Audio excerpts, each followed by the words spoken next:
I'm currently speaking with one of my oldest and longest standing clients, Ryan Englin. I think we've been working for like 8 months or something like that. Um, Something like that. I mean, something like that. Like this whole cold email thing started over email. I remember we had a very interesting back and forth, but Yeah, we cold email doesn't work. And then you're like, how did we meet? And I was like, oh, touche. so yeah, why don't you just give the audience a bit of background as to like what you do, what your company does, and everything like that. Yeah, so I'm the CEO and founder of Core Matters. We partner with growing construction and field service companies to help them hire better people faster, so owners can get out of the day-to-day and ultimately build a team they can trust. Right. And I remember in our call you mentioned like lead gen for this specific offer was no easy task. You mentioned like you hired people before, you got people on board. So what were some of the challenges you faced in lead gen, prior to our working relationship? Well, we solve one of the biggest issues plaguing construction, field services, contractors, and it's hiring and keeping good people. However, most people associate that with staffing companies or recruiters. And so I Mm, get lumped into that same thing. And our solution is completely different, 180 degrees from what other people have been doing. We actually help solve the problem permanently. So they don't have to deal with recruiters and staffing agencies anymore. And it's been a challenge to break through because of those old beliefs. Oh, this is another staffing agency, another recruiting company. Oh, I have an HR mm. team that handles that. And the reality is that the problem and the solution are so much bigger than just those couple of things. Yeah, that makes sense. And when you try to acquire, clients for, that kind of service, like have you worked with previous people before, lead gen agencies, or have you experienced their services and how has it been? I've worked with lead gen companies before. I've worked with so-called experts who were going to teach me VSLs or webinar funnels or those kinds of things to create inbound opportunities. And they all agree on the same thing. Give up on the trades because Oh those God. guys are hard to get in front of. That's the one thing they all agree on. Uh, they all push me away from the blue collar companies, but that's where my passion lies. And so I'm going to keep working until I get that figured out.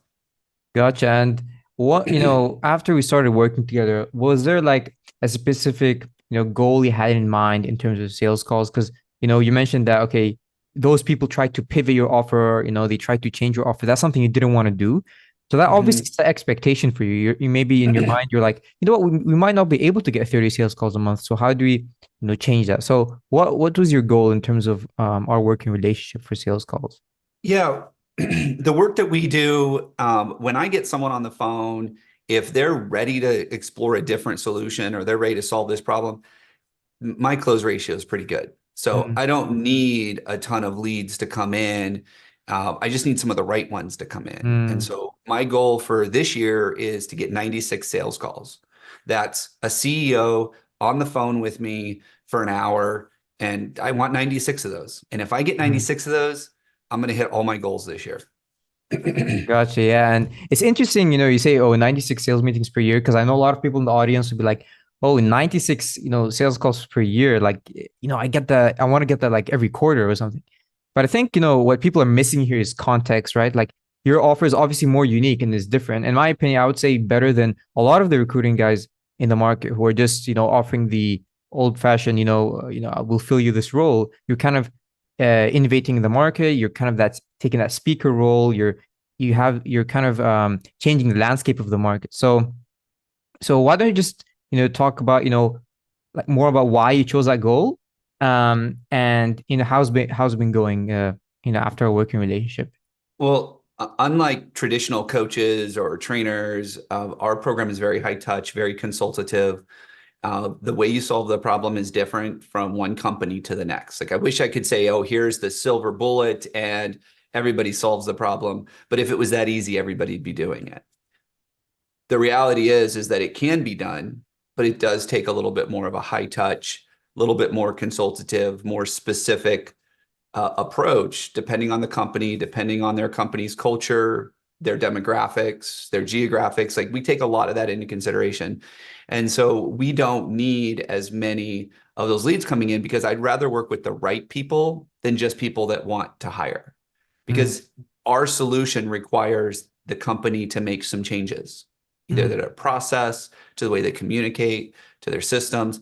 And if they're not open to that, it's just not going to be a good fit. And so we're Okay. really looking for the quality piece.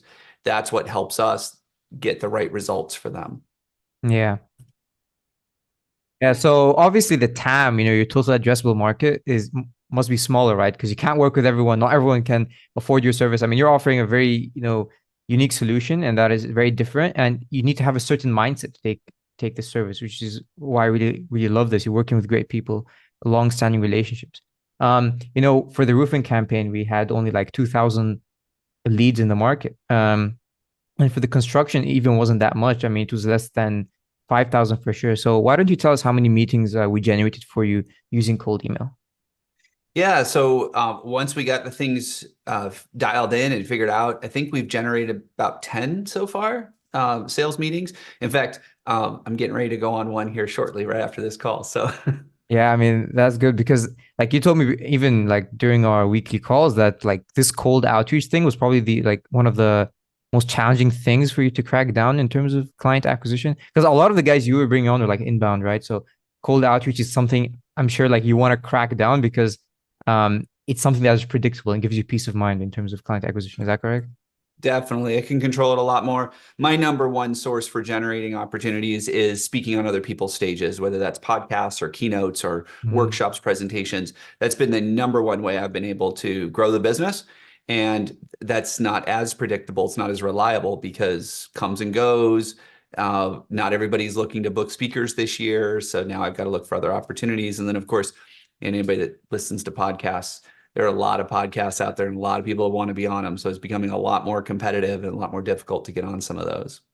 100%. I mean, just like from the audience's perspective, guys, like think about it.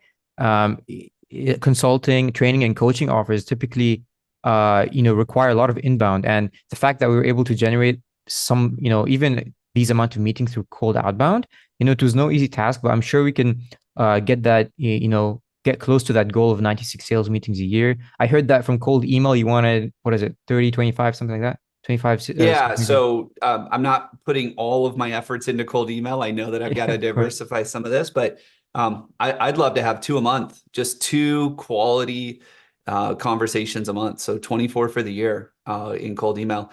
Although, like I said earlier, if it can pull off the 96, like let's go. Why not, I've right? got Yeah. room to scale and grow, and I can handle that. So. Nice, nice. And how have the strategies and maybe like our level of commitment or like effort we've put in kind of differed from the other people we worked with? Because I remember you mentioned this, like we're persistent, we actually stuck with the process. Like you mentioned other people, I think they wanted to change your offer or like they didn't stick through it because it got too hard. Why don't you just like Yeah. elaborate a bit on that? Yeah. I mean, I think the line I like to use is when you're a hammer, everything's a nail. And Right. so when you've got this one solution that you figured out how to work for, high touch sales companies that are just, like insurance or something, you think, oh, I can do that in other industries. Mhm. Well, it doesn't work that way. And I've had a lot of people that just say, dump blue collar, go the insurance route because I know how to close them. And I was like, that's not what I'm looking for. I'm looking for someone that can say, hey, I get this is an industry you're passionate about, a problem you want to solve. Let's figure out how to solve it. And one of the Mhm. things I can say about you is that you're open to the feedback. You're definitely open to learning. I don't know how much learning you do on your own, but you always come back and you've got something new. And I'm like, where'd that come from?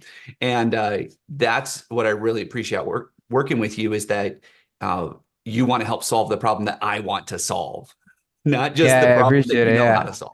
I know, I appreciate that because like I have been there before and I understand the frustration when like you go on these coaching programs, you go like work with these people, but they just don't understand you fully. And kind of one of my goals here is really to make this work and get you those satisfied sales calls. So what apart from lead gen side, right, like what other areas in your business have improved? Because like in our weekly calls we don't just talk about cold email. I mean, for the audience, like they should know this, like we talk about a lot of things. We talk about Yeah. VSLs, we talk about the offer, we talk about inbounds. What are the other areas in the business that have improved or helped Well, I think one of the make things this that you've helped me think through, or I still don't think we've solved the problem yet, but we're making progress, is making just progress? Yeah. messaging, right? Mhm. Just how do we present this so that it looks different than a recruiter or staffing agency? How do we get in front of those people and get them to go, hey, I want different. That looks different. Let's go find out about that.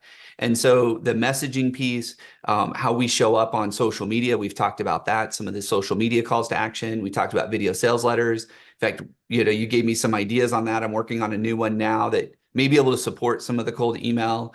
So it's definitely some of those things. And then the other thing, like even just getting case studies and testimonials. We talked about some of the ways to really make sure that you have the tools you need so you can go look at all these results. Because I'll admit it, not all of our case studies have those real detailed results that Mhm. makes for a compelling offer. So lots of different marketing and sales pieces that you've looked at and given us feedback on. Yeah, I see what you mean there. And you know, over the next 6 months, do you think that we'll be able, or at least 6 to 12 months, do you think we'll get close to the 25 to 30 sales meetings a year from cold email? Do you think it's something we can achieve, given the amount of work you put in? I think as long as we don't give up, we're going to figure out how to crack this, at least in a certain market. We've started looking at how do we get more qualified people onto the email list and making sure that they're not just, like you've told me, there's problem aware, there's solution aware, like is really Yeah, understanding yeah. where they're at in their business. And I mean, just the last couple of months, we've really been digging into just higher quality lists. And I think once we figure that out and we've got that dialed in, we get this right messaging that we're testing, I think it's going to crack open. Hmm. Yeah, I mean that makes a lot of sense. And one of the things that like gives me confidence is that we can control a lot of our inputs, right? Like we don't have to depend on we don't have to think about, every week, okay, are we getting 10 sales calls a week? And we work slowly. Let's try to get a sustainable amount slowly. Let's figure out which lead lists work best for your company and everything. And my final, question to wrap this up. First of all, I just want to say like our working relationship has been amazing. I really like the fact that you're open to ideas, you're open to marketing changes, because that shows that you want to grow your business, and that's a huge like plus for me because that means you're easier to work with. You're someone who wants to grow their business, actually get to that goal. Because if you're both putting the work, then what can stop us, right? That's kind of the principle I'm going off of. So, my final question to you is like, would you recommend this to any other training or coaching company? If so, why should someone watching this act now? Yeah, absolutely. And I would say if you're the kind of company that's open to changing some of your own things, like just your feedback, your input has really been helpful in that. I actually don't think that if you're the kind of coaching or training company, it's like, oh, I just need to do more of it, and I need them to just listen to what I say and just do it my way. I don't think you're the right guy because you're just too consultative. You're just too learning about it, being open to feedback and those kinds of things. But if you're open to exploring those new opportunities, maybe some different ways of doing things, and that cold email is going to be a good solution for you. Absolutely. Appreciate that, Ryan. With that being said, everyone, that's the one-to-one client interview with Ryan Englin. Thank you so much for watching this, guys, and I'll talk to you soon.